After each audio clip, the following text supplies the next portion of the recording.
My dad and I have been doing a bit of light logging up north to get building and woodworking materials, and the equipment we have really isn't the best suited for it. Our workhorse is this old Chinese-made tractor my grandpa bought 20 years ago, which is still a heck of a lot better than moving logs by hand. To make things easier for us, I decided to weld a hook on the tractor bucket to give us a handy pick point for chains. These hooks are pretty inexpensive, so I don't feel bad about cutting parts off of it and dedicating it to the tractor. To make it sit flat, the eyes need to be cut off.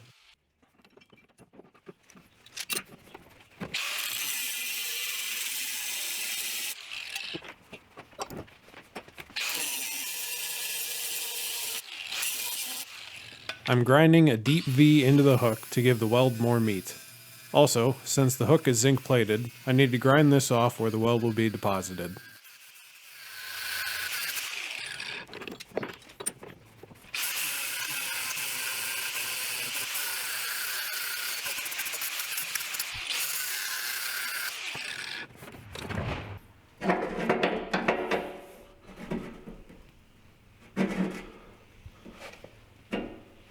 I start by tacking the hook on the bucket.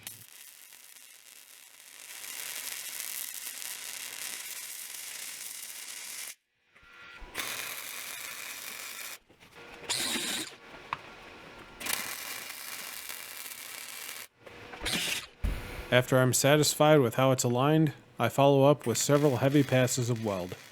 For this weld, I'm using .035 flux cord wire and have my welder set for an 1/8 inch thickness.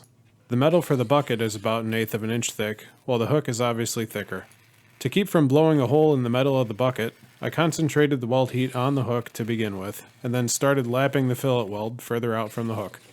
This is really pushing the capacity of my welder, and also the circuit I was plugged into. I thought we had 20 amp circuits in the barn, but apparently they're all 15 amp and kept popping. I'm aware that these hooks are heat treated to achieve the rated capacity, and that I'm ruining the temper of the steel, but it's really not a concern.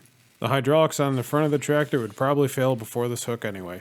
And hopefully, the thing won't catastrophically fail in use and give me summer teeth.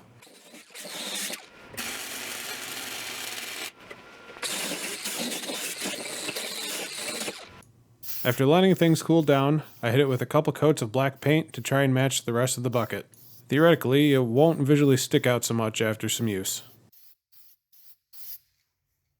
With that done, time to test it out.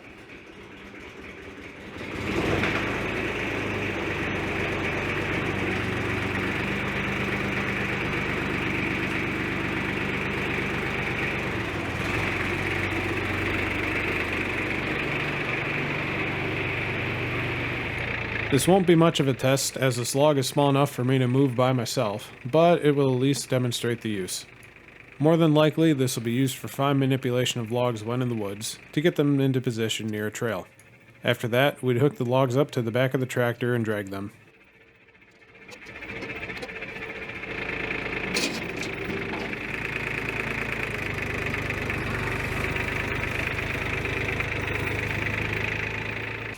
That's it for this quick farm project, and thanks for following along. Don't forget to like and subscribe, and I'll see you next time.